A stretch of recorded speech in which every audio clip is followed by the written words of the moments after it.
नमस्कार दोस्तों, हमारे YouTube चैनल में एक बार फिर आपका स्वागत है। आज हम बात करेंगे 6 मार्च 2022 को जो संविदा वर्ग 3 का पेपर आया है पहली शिफ्ट का। तो इसमें क्या क्वेश्चन पूछे गए हैं, कैसा क्या लेवल रहा आज का। तो इसमें सबसे ज़्यादा जो जैसा कि पिछले 5 मार्च को जो एग्ज़ाम हुआ है उसमें सबसे ज़्यादा क्वेश्चन अंतरिक्ष से पूछे गए हैं। तो इसमें भी लगभग 10 क्वेश्चन से ज़्यादा आपके अंतरिक्ष विज्ञान पर पूछे गए हैं। तो इसका वीडियो मैं एक बना के डाल चुका हूँ, तो उसको आप ज़रूर देख लें। वहाँ से 100% क्वेश्चन पूछे जा रहे हैं। तो चलिए स्टार्ट करते हैं। पहला क्वेश्चन था PSLV की ऊंचाई पूछी गई थी, कितनी होती है। तो इसकी ऊंचाई है वो 44 मीटर होती है। इसका फुल फॉर्म क्या होता है? Polar satellite launch vehicle. तो इसको आप याद रखेंगे, ये भी आपसे आगे चल के पूछा जाएगा। वो पहली बार PSLV कब लॉन्च किया गया था? PSLV-G पहली बार 20 सितंबर 1993 को लॉन्च किया गया था। तो इन चीज़ों को आप यहाँ से याद रखेंगे, इन पर भी क्वेश्चन पूछा जाएगा। अगला है अंतरिक्ष विभाग की स्थापना। तो ये हुई थी आपकी 1972 में, ये भी इंपॉर्टेंट है। अगला पूछा गया था चंद्र तल पर मनुष्य को उतारने वाला प्रथम अंतरिक्ष यान कौन सा था? तो अपोलो 11 के द्वारा चंद्र तल पर पहली बार इंसान उतरे थे। अगला है देश का पहला रिएक्टर। तो कौन सा है ये? अप्सरा आपका देश का पहला रिएक्टर है। अगला क्वेश्चन पूछा गया था तारापुर परमाणु विद्युत उपग्रह कहाँ पर स्थित है? मुंबई में स्थित है, महाराष्ट्र में। तो अंतरिक्ष से आपके लगभग 10 क्वेश्चन पूछे गए हैं, तो इनको आप एक बार अच्छे से देख लेंगे। औसत और विभाज्यता नियम पर बहुत क्वेश्चन आए हैं। तो विभाज्यता नियम पर कम से कम 7 से 8 प्रश्न थे आपके, और सेकंड नंबर पर रहा सबसे ज़्यादा औसत। तो विभाज्यता नियम में 11, 5, 26 और 55 इन पर क्वेश्चन पूछे गए हैं कि 11 और 5 से विभाजित होने वाली संख्या कौन सी है, 55 से विभाजित होने वाली कौन सी है। तो इनको आप एक बार जरूर देख लेंगे। अंतरिक्ष से संबंधित करंट अफेयर पर भी आज क्वेश्चन पूछे गए हैं, तो इनको भी आप यहाँ से देख लें। अगला क्वेश्चन था सूझ द्वारा सीखने के सिद्धांत का प्रतिपादन किसने किया था? तो कोहलर ने। तो ये भी जो प्रतिपादन किए हैं, जो भी वैज्ञानिक रहे हैं इनके, तो उनके बारे में आप जरूर देख लें, जिनने भी सिद्धांत दिए हैं। सामाजिक परिवर्तन सर्वाधिक कार्यकारी जो कारक है वो कौन सा है सामाजिक परिवर्तन का? शिक्षा इसका आंसर था। अगला था अनुबंध की प्रक्रिया में प्रथम सोपान कौन सा है? तो अनुबंध की प्रक्रिया में प्रथम सोपान कौन सा होता है? उत्तेजना। अगले क्वेश्चन की ओर बढ़ते हैं। लक्ष्य निर्देशित व्यवहार में बाधा आना क्या कहलाता है? कुंठा आपका लक्ष्य निर्देशित में बाधा आने वाला सिद्धांत कहलाता है। अगला था अहम निर्देशित होता है, वास्तविक सिद्धांत द्वारा ये निर्देश होता है आपका अहम। अगला था ध्यान को केंद्रित करने की आंतरिक दशा है। तो ध्यान को केंद्रित करने की आंतरिक दशा कौन सी होती है? आपकी रुचि होती है। तो इसको भी आप याद रखेंगे। इन टाइप के क्वेश्चन आपसे पूछे जा रहे हैं।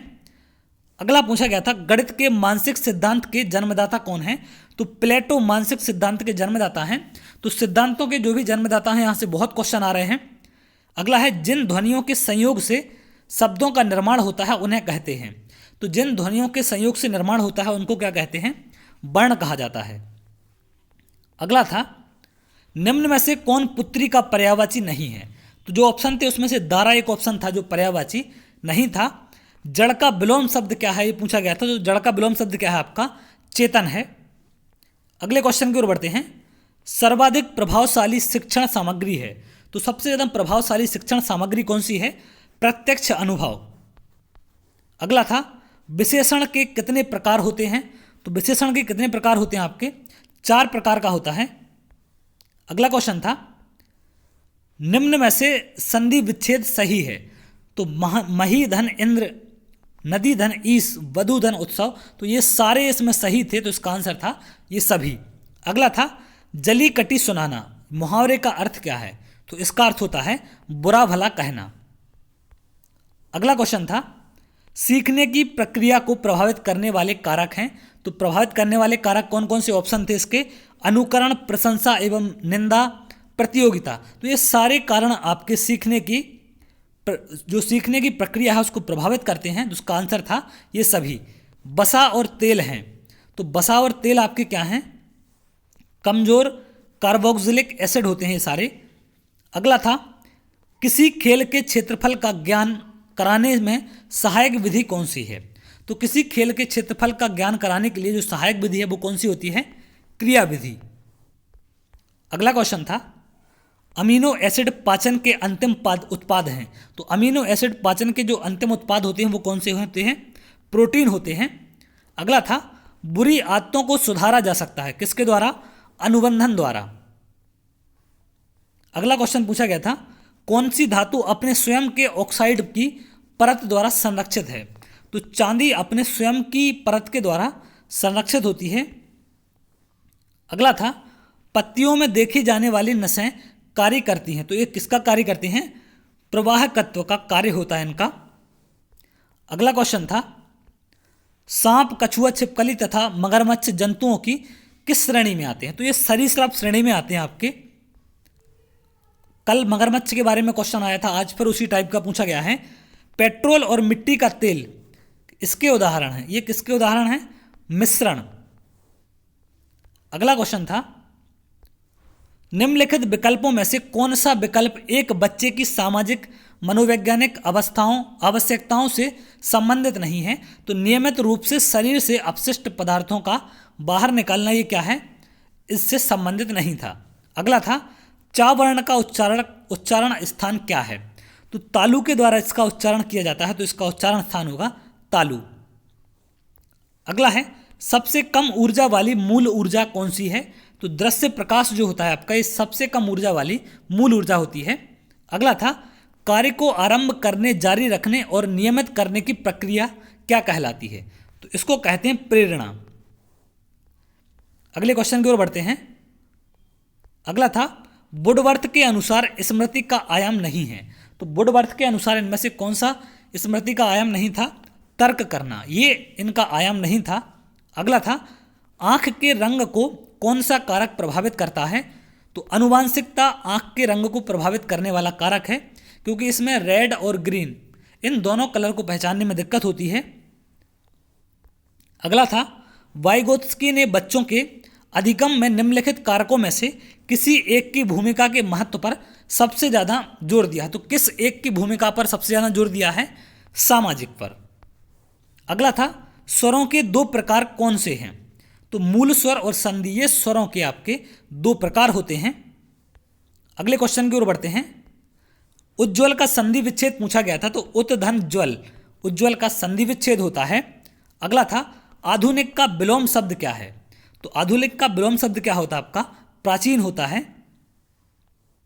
अगला था निम्नलिखित में से कौन सा शब्द प्रत्यय रहित है? प्रत्यय रहित कौन सा है? अध्यापक।